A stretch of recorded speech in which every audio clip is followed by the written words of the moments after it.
প্রিয় ভাইয়েরা আমার, দুনিয়াতে হক্কানি আলিম উলামা পীর বুজুর্গ যারা হয় তাদের বিরাট সম্মান আল্লাহ পাক দান করেন।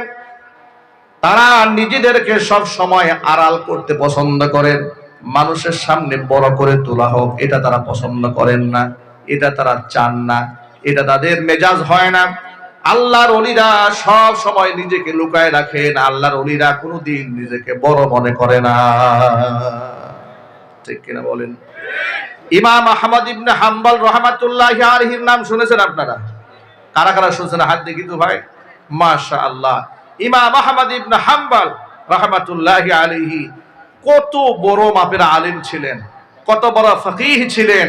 পৃথিবীতে মাকবুল 4টা মাযহাব আছে, প্রসিদ্ধ। কয়টা? আরো জোরে বলেন। 4টা প্রসিদ্ধ মাযহাবের মধ্যে হাম্বলি মাযহাবের নাম শুনেছেন না? এই হাম্বলি মাযহাবের ইমাম যিনি, তিনি হচ্ছেন ইমাম আহমদ ইবনে হাম্বল। তার লিখিত মুসনাদে আহমদ কিতাবের মধ্যে, একটা কিতাবের মধ্যে তিনি হাদিস জমা করেছেন 50,000। জোরে বলেন সুবহানাল্লাহ। কত বড় মাপের একজন মুহাদ্দিস, কত বড় মাপের একজন ফকিহ, কত বড় মাপের একজন আল্লাহর ওলি ইমাম আহমদ ইবনে হাম্বল রাহমাতুল্লাহি আলাইহি 50,000 হাদিস এক কিতাবে জমা করেছেন। অথচ নিজেকে তারা কিছুই মনে করতেন না। আর আমরা 2টা চটি বইয়ের মধ্যে 2টা বাংলা তরজমা পড়ছে হাদিসের, এর গরমে এলাকায় ইমাম সাহেব থাকতে পারে না। কথা ঠিক কিনা বলেন? গার্মেন্টসে চাকরি করে, কে যেন বুঝাই দিছে যে আমিন জোরে পড়তে হবে, এটা বাংলা তরজমার মধ্যে পড়েছে, বুখারী শরীফের আছে। এইটা তরজমা দেখার পর থেকে এখন উনি মনে মনে বলে, হুজুররা কি পড়ে আর কি পড়ায়, আমার চাইতে বড় মুফতি কি আর আছে, বড় মুহাদ্দিস আর আছে? হুজুরা 12 বছর কি লেখাপড়া করলো। উনি চটি বই পড়ে তার ইলমের গরমে গার্মেন্টসের কর্মীরা ঠিক থাকতে পারতেছে না, প্রায় সময় ঝগড়া লেগে যায়, কথা বলতে হবে, ঠিক কিনা বলেন? অথচ আল্লাহর ওলি ইমাম আহমদ ইবনে হাম্বল এত বড় মাপের একজন আলেম, তিনি সফরে যাচ্ছেন, এমন সময় কোন একটা মসজিদে এশারের নামাজ জামাতের সাথে আদায় করেছেন। বাহিরে প্রচন্ড শীত, তো তার কাছে পর্যাপ্ত পরিমাণ শীতের কাপড় চাপড় নাই। আল্লাহর ওলিরা তো সিমসাম জীবন যাপন করতেন, তো খুব শীত। তিনি মসজিদে জামাতে এশারের নামাজ পড়ে মসজিদের এক কর্নারে বসে তিনি জিকির আজকার করছেন, তাসবিহ তাহলিল করছেন। মনে মনে সিদ্ধান্ত নিলেন যে আমি রাতটা এখানে ইবাদত করে কাটিয়ে দেই, সকাল হলে ফজর করে এখান থেকে বিদায় হয়ে যায়। মুয়াজ্জিন সাহেব আসলেন, দেখেন একজন মুরব্বী বসে আছেন। মুয়াজ্জিন সাহেব মুরব্বীকে বলছে, মুরব্বী আপনি বের হন মসজিদ থেকে, নামাজ শেষ হয়েছে না? বলে নামাজ শেষ হয়েছে। তো নামাজ তো শেষে বসে আছেন কেন? মুরব্বী বললেন, দেখুন আমি তো পথিক মুসাফির, তা আমি নিয়ত করেছি যেহেতু বাহিরে প্রচন্ড ঠান্ডা, রাতটা এখানে সারা রাত আমি ইবাদতে কাটাই, ফজরের নামাজটা জামাতে পড়ে এখান থেকে বের হয়ে যায়। বেচারা মুয়াজ্জিন তাকে চিনে নাই। আর তিনি এমন লোক না, নিজের পরিচয় দেখাবেন, হেডাম দেখাবেন। ইদানিংটা আমাদের মধ্যে এমন আত্মহমিকা, দাম্ভিকতা, কিছুতে কিছু হলে বলে, এই মিয়া আমার চেনেন আপনি, আমি কে? কথা বলে না কেন? বক্তা স্টেজে বয়ান করতেছে, বক্তার সামনে থেকে মাইক কেড়ে নিয়েছে, এমন বেয়াদব এই দেশে আছে না নাই? চিল্লায় বলতে পারছে না নাই? মুসলমানের ঘরে জন্ম নিয়েছে, ওরা মুসলমান হতে পারে নাই। এগুলো মুনাফিক। এগুলো কি? চিল্লায় বলেন। আল্লাহর হাবিব বলেছেন, আল্লাহর নবী বলেছেন, মাল্লাম ইয়ারহাম সগীরানা ওয়া লাম ইওয়াক্কির কাবীরানা, যেই ব্যক্তি আমার ছোটকে স্নেহ করে না, বড়কে সম্মান দেয় না, আলেমদের ইজ্জত যারা দেয় না, নবীজি সাল্লাল্লাহু আলাইহি ওয়াসাল্লাম বলেছেন ওরা মুসলমানের ঘরে জন্ম নিলে ওরা আমি নবীজির উম্মত হতে পারে না। আল্লাহর কসম, মুনাফিক যদি বর্তমানে চিহ্নিত করা যেত, 1500 বছর আগে মুনাফিকদের জানাজা পড়তে আল্লাহ তার রাসূলকে নিষেধ করেছেন। সাহাবায়ে কেরাম মুনাফিকদের জানাজা পড়তেন না, মুনাফিকদের জানাজা আল্লাহর নবী পড়তেন না। যদি ওহীর মাধ্যমে নিশ্চিত হওয়া যেত, যেহেতু নবুয়তের দরজা বন্ধ হয়ে গেছে, ওহীর দরজা বন্ধ হয়ে গেছে, আমরা কনফার্ম কোনো ব্যক্তিকে সরাসরি মুনাফিক বলতে পারি না। তবে মুনাফিকদের কিছু আলামত কিছু লোকের মধ্যে আমরা দেখতে পাই। যদি কনফার্ম হওয়া যেত, এই যে জানাজার যে আনুষ্ঠানিকতা গোটা বাংলাদেশে আছে, আস্তিক, নাস্তিক, নামাজি, বেনামাজি, কোরআনের বিরুদ্ধাচরণ করেছে, আলেমদেরকে মৌলবাদ বলে গালি দিয়েছে, জঙ্গিবাদ বলে গালি দিয়েছে। এই রকম লোক এরা যদি মারা যেত, উলামায়ে কেরাম সংঘবদ্ধ ফতোয়া দিতেন ওর জানাজা পড়া জায়েজ নাই, কথা বলতে হবে ঠিক কিনা? কিন্তু যেহেতু আমার কাছে আপনার কাছে নতুন করে আর ওহী আসে না, এই জন্য বলা যায় না, কিন্তু আলামত দেখে বোঝা যায় এর জানাজা পড়া যে কথা, না পড়াও একই কথা। ভাইরা আমার, এই জন্য মুনাফিক হওয়া যাবে না। মুনাফিক ইসলামের সবচাইতে বড় ক্ষতি করেছে যুগ যুগ ধরে। মুনাফিক কাকে বলে শোনেন? মুনাফিক অন্তরে ইসলাম বিরোধিতা লালন করে, কিন্তু বাহ্যিকভাবে মুসলমানদের কাছে বোঝায় আমি মুসলমান। ঠিক কিনা বলেন? এরকম লোক সমাজে আছে না নাই? কোরআন মাজিদে তাদের সম্পর্কে আল্লাহ বলেছেন, ইন্নাল মুনাফিকিনা ফিদ দারকিল আসফালি মিনান নার। মুনাফিকদের অবস্থা কিয়ামতের দিন হবে জাহান্নামের অতল গহ্বরের স্থান হবে। জাহান্নামের সর্বনিকৃষ্ট স্থান দেওয়া হবে মুনাফিকদেরকে। আল্লাহর নবী রাহমাতুল লিল আলামিন ঘোষণা করেছেন, ইন্না ফি উম্মতি ইসনা আশারা মুনাফিকান লা ইয়াদখুলুনাল জান্নাতা ওয়া লা ইয়াজিদুনা রিহাহা হাত্তা ইয়ালিজাল জামালু ফি সাম্মিল খিয়াত আও কামা ক্বালা আলাইহিস সালাতু ওয়াসসালাম। হুজুর বলেন, আমার উম্মতের মধ্যে এমন 12 জন মুনাফিক আছে, ওরা জান্নাতে তো প্রবেশ করবে না, জান্নাতের খুশবু পর্যন্ত ওরা নাকের মধ্যে পাবে না। অথচ জান্নাতের খুশবু তারা ততক্ষণ পাবে না যতক্ষণ পর্যন্ত সূচের ছিদ্র দিয়া উট প্রবেশ না করবে। এর মানে সুয়ের ছিদ্র দিয়া উট যেমন প্রবেশ করা অসম্ভব, মুনাফিকের জন্য জান্নাতে যাওয়াও ঠিক সেরকম অসম্ভব। আমরা কি মুনাফিক হয়ে মরতে চাই? চিল্লায় বলো, মুনাফিক হয়ে মরতে চাই? তাহলে আলেমদেরকে ইজ্জত দিতে হবে, সম্মান দিতে হবে। উলামারা নবীগণের ওয়ারিস। উলামারা কাদের ওয়ারিস? নবীগণের ওয়ারিস। এই কথা যেন মনে থাকে, বলেন ইনশাআল্লাহ। আর জোরে কোন ইনশাআল্লাহ। ভাইরা আমার, তো ইমাম আহমদ ইবনে হাম্বল সাধারণ বেশে মসজিদে বসে আছেন। মুয়াজ্জিন সাহেব বললেন, মুরব্বি বের হন, নামাজ শেষ হয়ে গেছে, চলে যান বাহিরে।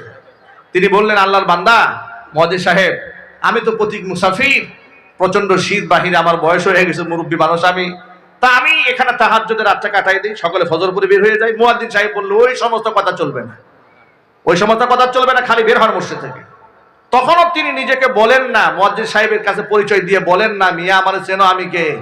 আমি হচ্ছে এই জগতের শ্রেষ্ঠ মুহাদ্দিস ইমাম আহমদ ইবনে হাম্বল। পরিচয় দিলেন। সিভিলে ছিলেন, তাকে সেখান থেকে মসজিদ থেকে বের করে দেওয়া হলো।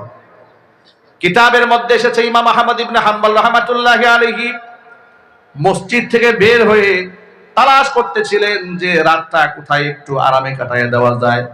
একটুকু হাঁটতে হাঁটতে দেখতে পেলেন বাজারের কোনায় বসে একটা ইয়াং ছেলে রুটির দোকান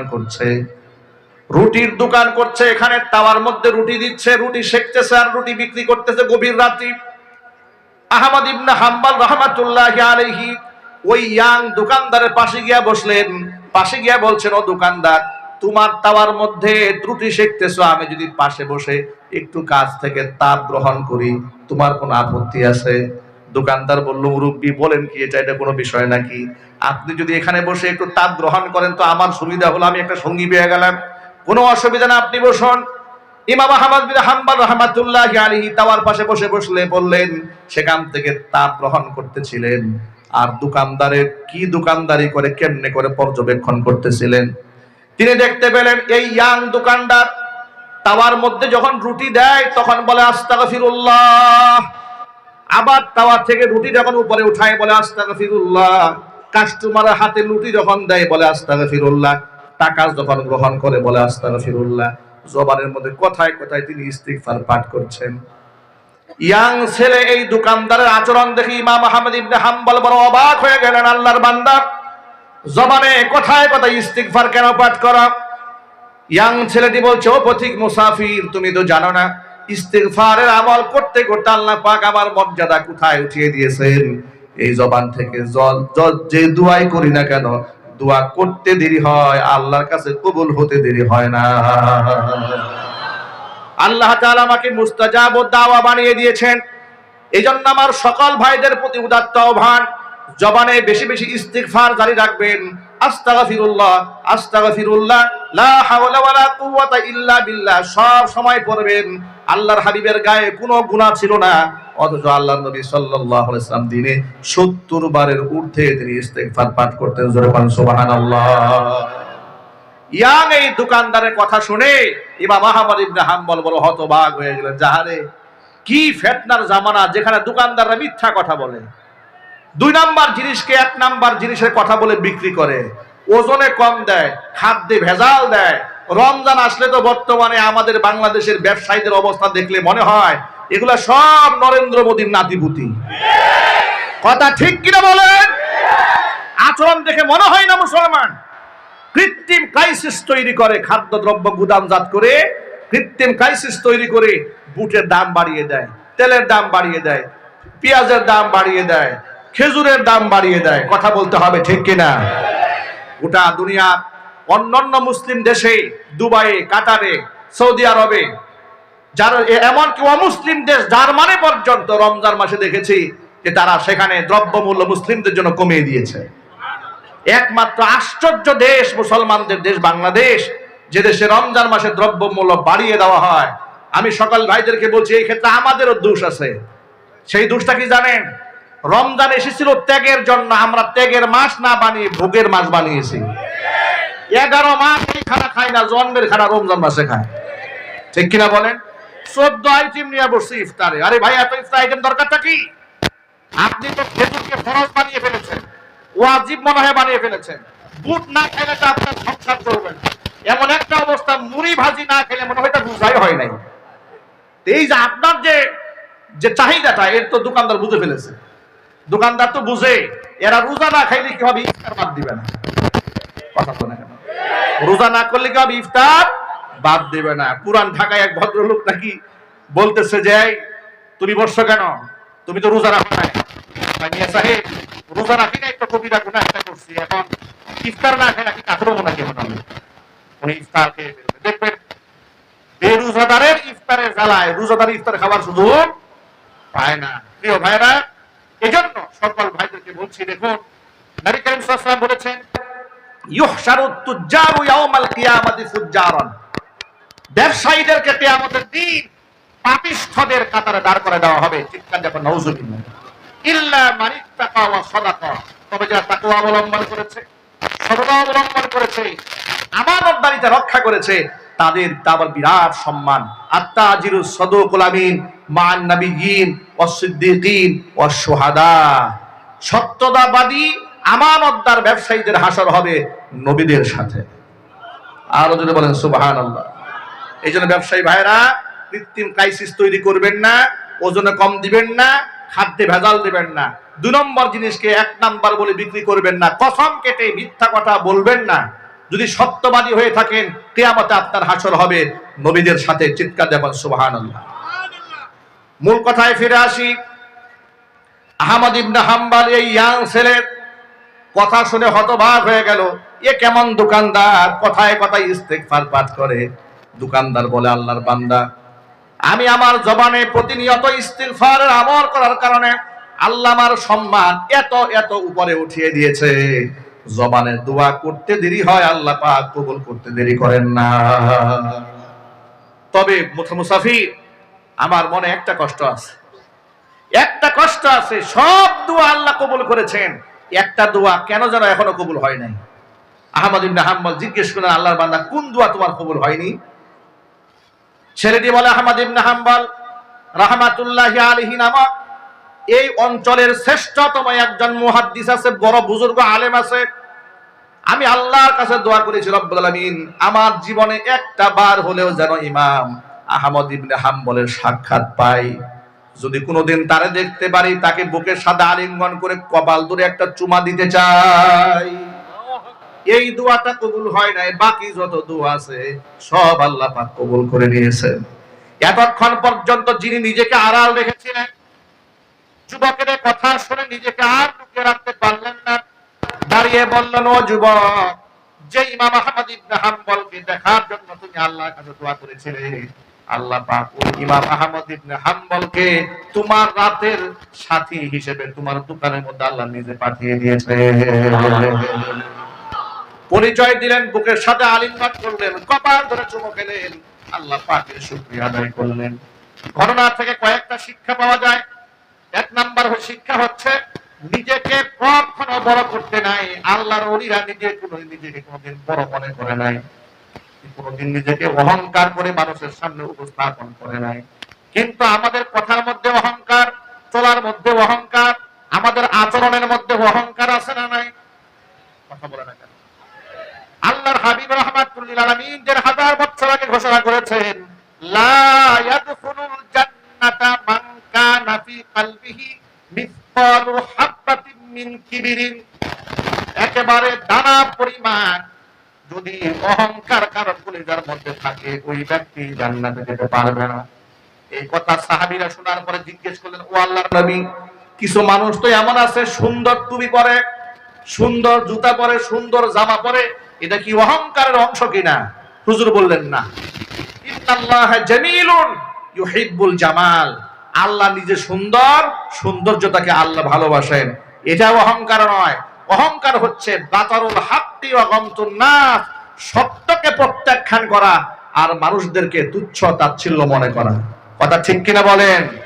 সত্যকে অস্বীকার করার নাম হচ্ছে অহংকার। সত্যকে অস্বীকার করার নাম কি? অহংকার। কুরআন হক, রাসূল হক, পরকাল সত্য, জান্নাত জাহান্নাম আছে, এতে কি কারো কোনো সন্দেহ আছে? আমাদের আরো জোরে বলতে হবে, সন্দেহ আছে? জীবনের শুরু থেকে শেষ পর্যন্ত, আমার জীবনের শুরু থেকে আমার মৃত্যু পর্যন্ত প্রতিটা পদক্ষেপে আল্লাহর কোরআনের শাসন ব্যবস্থা মানতে হবে। এটা আল্লাহর নির্দেশ। এটা কি আমরা পালন করতে পারবো ইনশাআল্লাহ? একটু জোর আওয়াজে বলতে হবে, পারবো ইনশাআল্লাহ? আল্লাহর কোরআনের বাহিরে যাওয়ার কি আমাদের কোনো সুযোগ আছে? একটি ইমানদারের মতো ধৈর্য ধরে জবাব দিয়ে বলেন, আল্লাহর কোরআনের বাহিরে যাওয়ার কি আমাদের কোনো সুযোগ আছে? কোরআন যাকে হালাল বলেছে তা হালাল হিসেবে গণ্য করতে হবে, কোরআন যা হারাম বলেছে সেটা হারাম হিসেবে মান্য করতে হবে। দেখুন, এই যে উলামারা আজকে মাহফিলের ইসলামী সম্মেলন আয়োজন করেছেন, অথচ বিগত 16 বছরে স্বৈরাচারের আমলে এই দেশে, মুসলিম অধ্যুষিত এই দেশে সবচাইতে বেশি নির্যাতিত হয়েছে উলামায়ে কেরাম। আলেমদের কোমরের মধ্যে রশি বেঁধে টেনে টেনে তারা আদালতে দাঁড় করিয়েছে, পায়ের মধ্যে ডান্ডা বেরি পড়িয়েছে। কয়েকদিন আগে দেখলাম এক কুখ্যাত নেতা, সে আদালত কর্তৃপক্ষকে বলেছে, আমরা 3-4 বারের এমপি ছিলাম, এই জন্য হাতের মধ্যে হ্যান্ডকাপ লাগালে আমাদের প্রেস্টিজ ইস্যু হয়ে দাঁড়ায়, আমাদের সম্মান নষ্ট হয়। ওই ইজ্জত আলীর নাম নৌ পরিবহন মন্ত্রী, ঠিক কিনা বলে? নৌ পরিবহন মন্ত্রী ওই ইজ্জত আলী বলেছে যে আমরা 4-5 বারের এমপি মন্ত্রী, আমাদেরকে হাতের মধ্যে হ্যান্ডকাপ পরায় উঠালে আমাদের প্রেস্টিজ ইস্যু হয়ে দাঁড়ায়। খুব ইজ্জতে লেগেছে, হাতের মধ্যে হ্যান্ডকাপ পরেছে। আমি তো বলতে চাই, এই সমস্ত এমপি মন্ত্রীরা এই দেশের শ্রেষ্ঠ আলেমদের একটা জুতা বহন করার যোগ্যতা রাখে না। অত সেই সমস্ত আলেম যাদের চেহারা দেখা মানুষ ইবাদত মনে করে, যাদের হাতকে স্পর্শ করতে পারলে নিজেকে ধন্য মনে করে, হাতকে চুম্বন করতে পারলে গর্ববোধ করে, তাদের জন্য চোখের পানি ছেড়ে এই সমস্ত আলেমদেরকে এমন ভাবে ডান্ডা বেরি পরিয়ে আদালতে উঠানো হয়েছে, মনে হতো এদের চাইতে গুন্ডা সন্ত্রাস আর নাই। এমন বিয়াদবি যারা করেছে তাদের পায়ে শুধু ডান্ডা বেরি কেন, এর থেকে নিকৃষ্ট শাস্তি হওয়া দরকার। কথা বলে ঠিক কিনা বলে?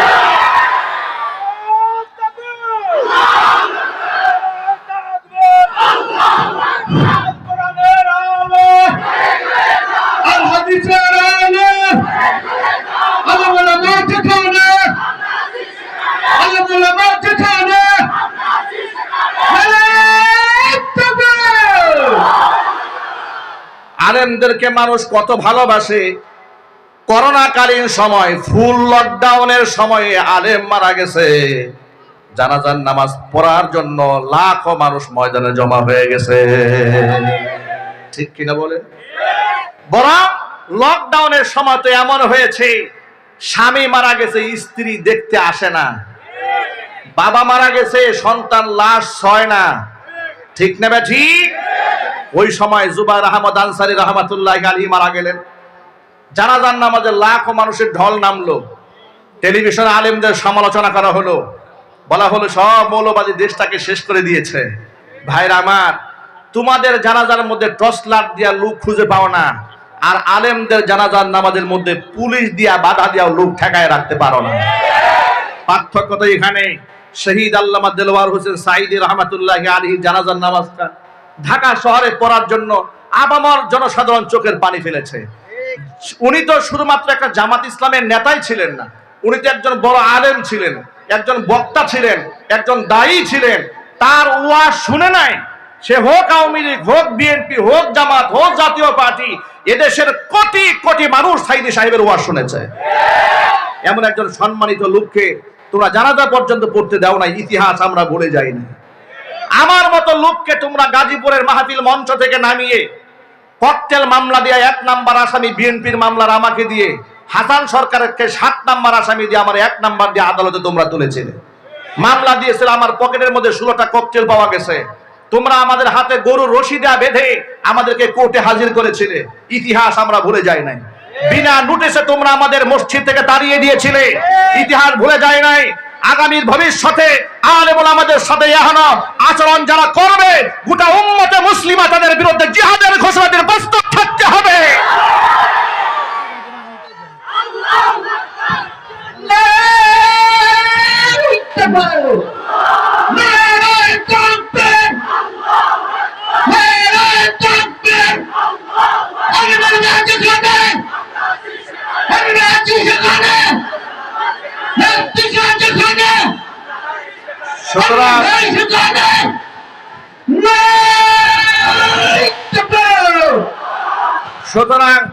সুতরাং ইনশাআল্লাহ আগামী 1 শতাব্দীর ভেতরে এই ভূখণ্ডের মধ্যে আর একটা হাসিনাও তৈরি হবে না।